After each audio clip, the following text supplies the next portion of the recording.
Weiskopf isn't so complicated. He was an elegant and stylish player. He loves his family, is a great friend to his friends, builds us magnificent golf courses to play, and amuses us with his honesty and volatile nature. Meet Tom Weiskopf on Golf Talk Live.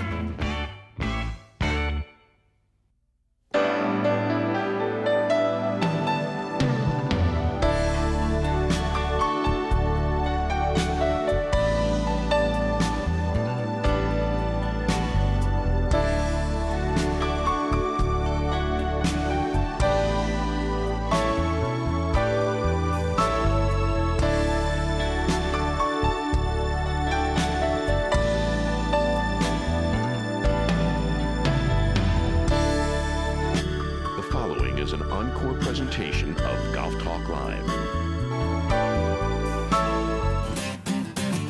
Some of golf's most gifted swingers of a club were also its most complicated and fascinating characters.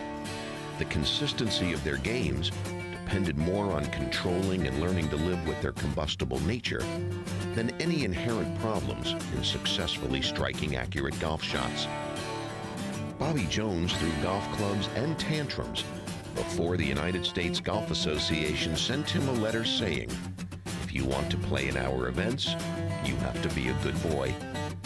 And from that point forward, his outward decorum would serve as a role model for everyone who would take up the maddening game.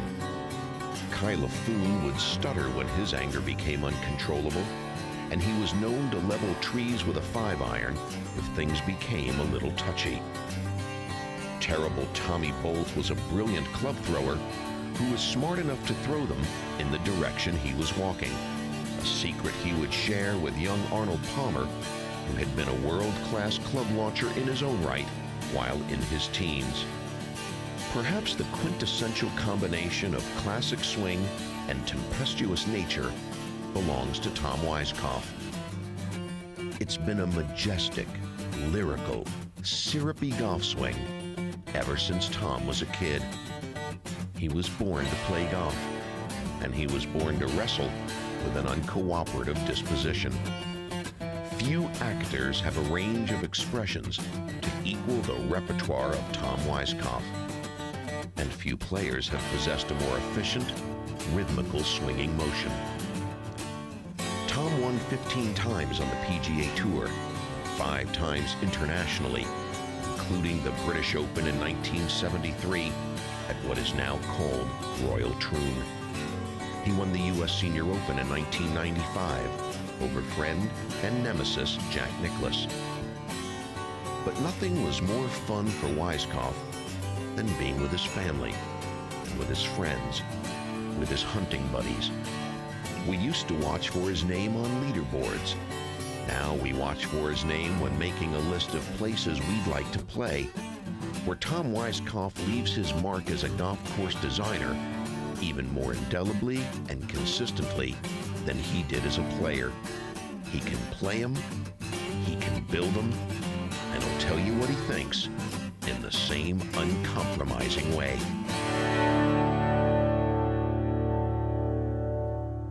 Welcome to Golf Talk Live. I'm Peter Kessler.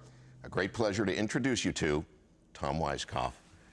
I think I speak for a lot of us when I say we've missed watching you play golf, we have missed hearing what you think about things, and we all wish you a happy birthday. Well, thank you. Thank you. I forgot about it myself the other day, Peter. That's good. How old were you when you realized for the first time that you had a real gift to play the golf from a physical point of view? Probably when I was 15. I started as a caddy. I took it up as a summer job and started playing on Mondays, caddy days, and started winning some nickels, dimes, and quarters. So I guess then is when it happened. And when you play with players that are better than yourselves, or ourselves, and you wind up beating them, you know, and you enjoy it, the game itself, that's when I guess I developed it, you know, against the younger generation back then that I competed against in junior golf too. When did you realize that the emotional swings that you experienced on the golf course could get in the way of your living up to your potential from a physical point of view, that it would get in the way? College. Tell me. Well, kind of got away from my parents. I became my own person, you know. Had a difficult father, you know, very strict. And, you know, you're alone in college. Big school, Ohio State University, big campus, lot of distractions. And, you know, I played very well. And then I met Jack Nicklaus, and I thought, gee whiz, how could anybody play that good? So I wanted to be like him. And it was frustrating because I put this tremendous demand on myself, Peter, because I knew I had the ability. I could do what he did, but I didn't have the mental aspect of it, and it frustrated me because I wanted to be him too quickly because I didn't start playing until I was 15. What did he have inside? You've had almost 40 years to think about this. What does he have inside that the rest of us don't? Well, I don't think there'll ever be another Jack Nicklaus. I mean, if you look at that record, I think basically he had a motivation and a desire that was greater than anybody else. In other words, there were people that had performed in front of him. And he said to himself, that's pretty good, but I'm going to sustain a career. I'm going to establish records that no one will believe. And I think his dedication toward that desire and an analytical mind. No one played a golf hole under that particular condition at that moment in a tournament better than he did. He would lay back and you'd say, well, why wouldn't he hit his driver? He'd drive when you'd say, well, he laid up yesterday.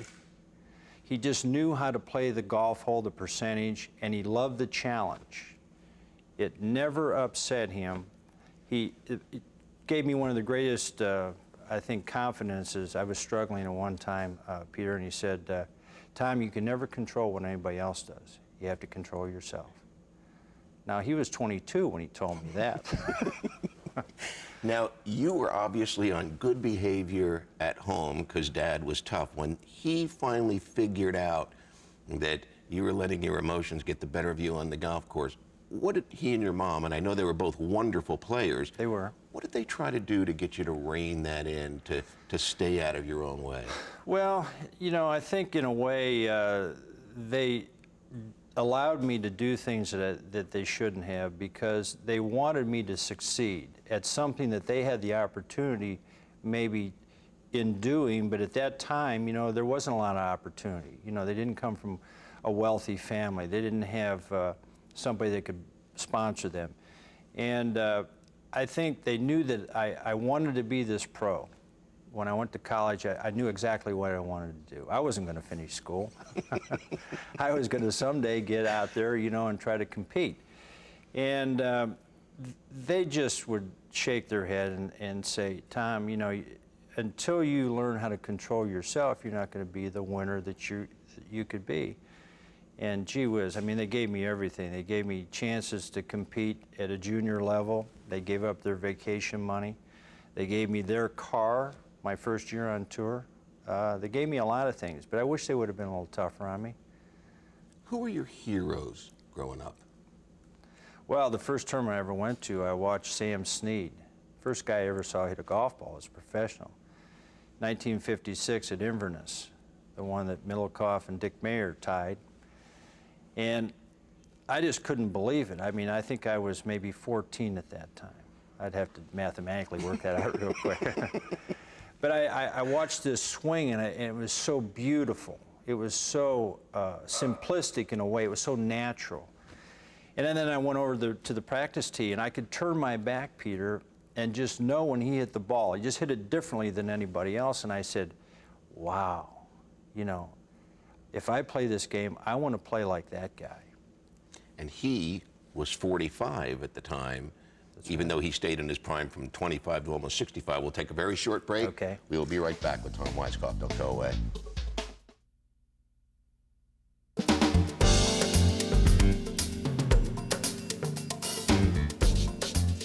As we were at the commercial break, you said to me, you know, and I do wish that they were tougher, but I was the way that I was, and maybe they knew that.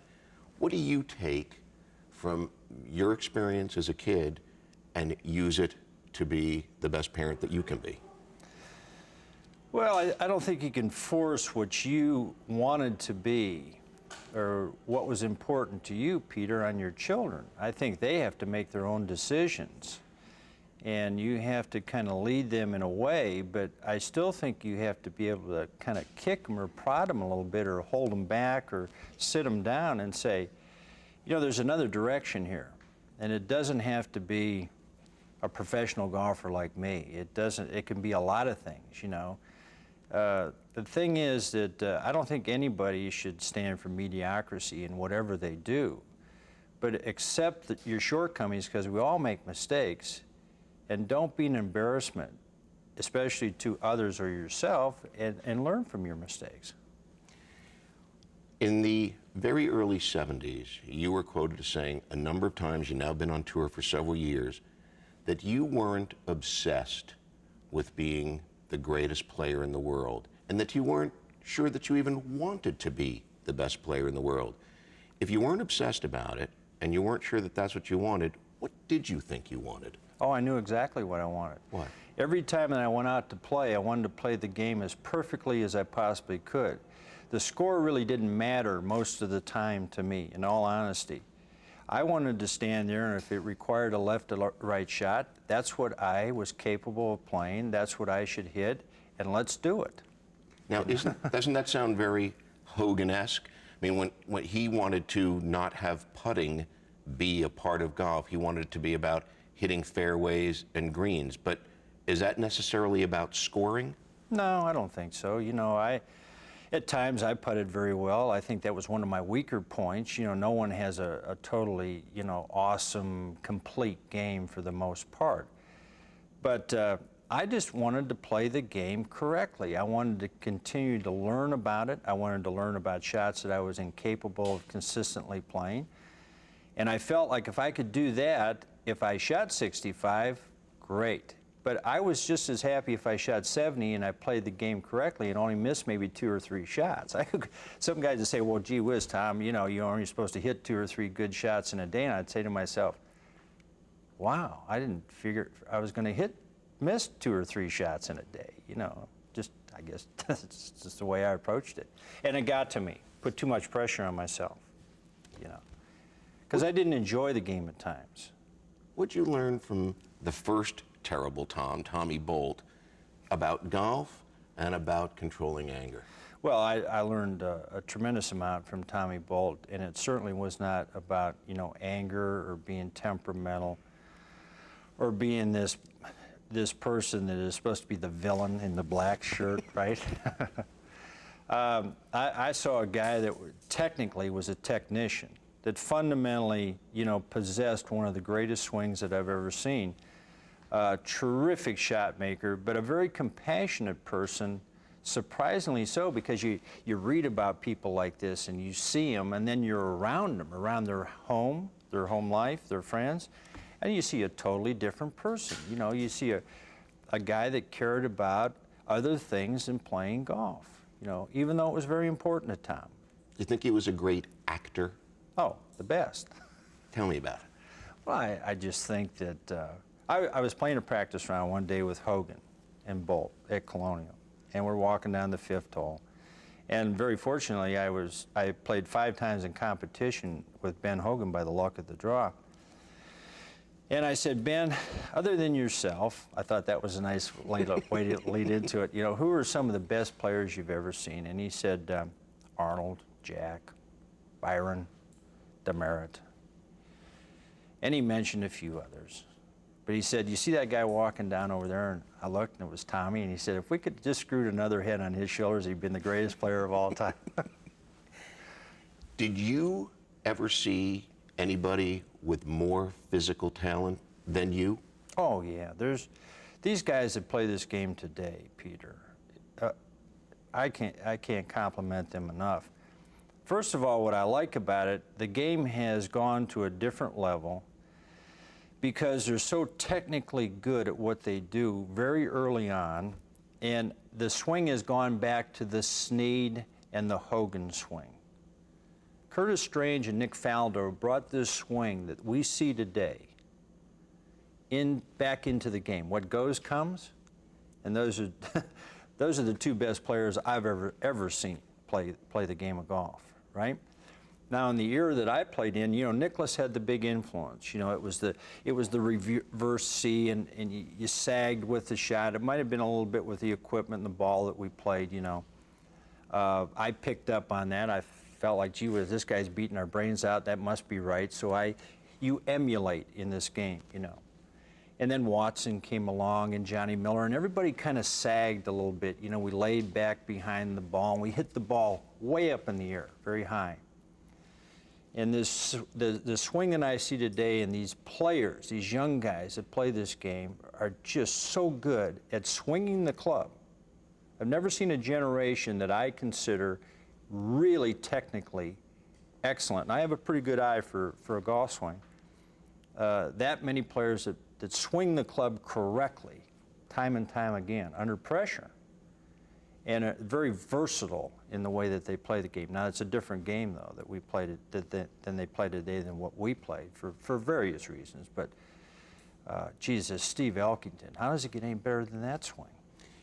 The swings that your generation built, you built as caddies, and you built them at home, and Arnold built them alone at Latrobe Country Club. And now there's, with video and great teachers available all the time, there's a sameness in the nicest sense of the word. There's no an doubt. Efficiency in the nicest sense of the word. I wish we could go back in time. Knowing what I know now, I would have done things a lot differently. You didn't need any work on your golf swing. We've got a fellow who says he was the first guy who ever caddied for you on tour. It's Charles from North Carolina. Is that right, Charles? Yes, Tom. How you doing? Fine. How are you? I'm very happy to talk to you on the telephone.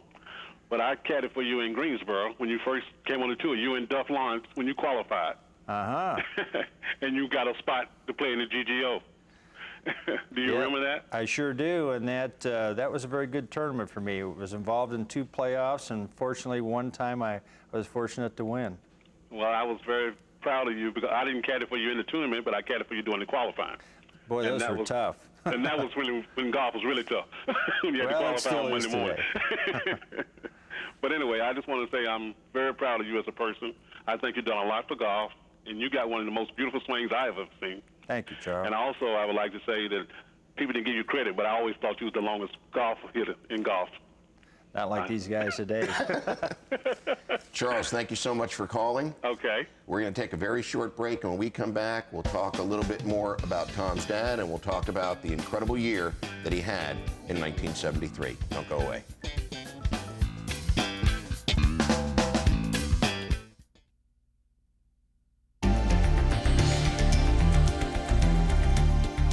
You were just telling me before we came back on the air that the win at Colonial, you were lucky to win that one, but the rest you should have won them all?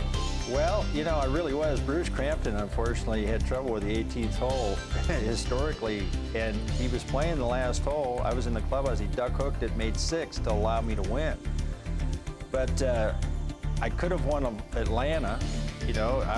Anytime you're in the top, basically 5 or 6, you've got a pretty good chance. You're within a stroke or 2 of winning, so that's a putt here or there. But all the other wins, 3 strokes was the least that I won by, Peter. So I just was on a roll. It's just one of those highlights that any player, hopefully, if you just played, maybe win 2 out of 4 weeks, But I just was so confident, and I guess the guys weren't playing good that year. But it took the passing of your dad to give you the focus to say, okay, I'm going to put it all together and I'm going to do the best of which I am capable. But that was really the impetus for it, wasn't it? It didn't come from you, really from Dad. No doubt. So many people were so much behind me and for me, but not like this guy. This love of the game and what he taught me, the traditions of the game, and what it meant to him and what it meant to the Weiskopf family. And to have a son doing and giving him this reward of, whatever he did, talking about me and always believing that I could win a major championship. And he would come and watch me, and every time I'd putt, he'd have to turn around. He couldn't watch. He'd get so nervous sometimes he'd go in the clubhouse and throw up. And he just would shake his head when I do some of the dumbest things, But he got real sick, cancer. I visited him and watched him die over a short period of time. And it just meant so much to me to prove this fact that, you know, there was this belief and it could happen. And that was really the reason why I dedicated that year. I told a lot of people, I'm going to prove to my father that I'm the golfer that he believed could be. And it was a heck of a year. When you were walking down the last few holes at Troon, winning the oldest championship in golf, what were the thoughts about your father? Did you even talk to him coming down the stretch? I thought about him all the time. You know, I thought about him every time I went out to play. And can't really say, Peter, that I had this great memory in the last couple holes, you know, but every day I would think about him when I got up, you know. And, you know, that was my reason. That was my dedication, you know. And I'm sure he was there somewhere, you know. You hear about these things that other players like Davis Love, you know. I remember watching the Golf Channel, you know, at home. He was talking about that.